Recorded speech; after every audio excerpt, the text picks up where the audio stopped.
Live Lingua Spanish, episode 222, Unit 2 review.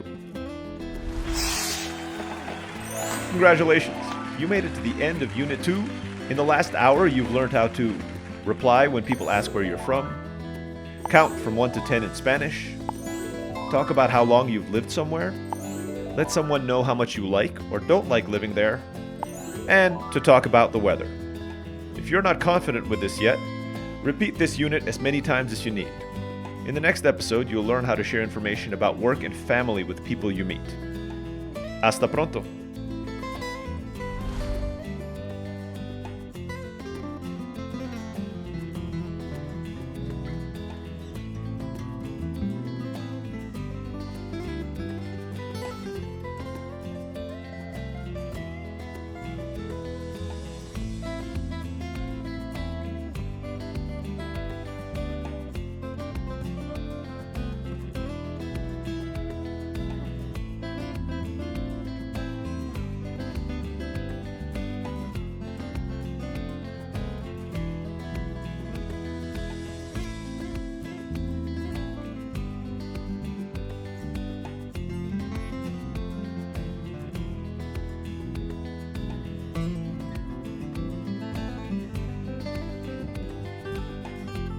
Hey everyone, I hope you all enjoyed this video and your Spanish is improving like mine. You can continue the Spanish course by clicking on the next episode, which is on your screen right now. If there's any topic you want me to cover in a future episode, please just leave a comment below. And finally, if you want to get additional free Spanish practice, get early access to all of our videos, and find your ideal Spanish tutor, just click on the link in the description below. Thanks for watching. Hasta pronto.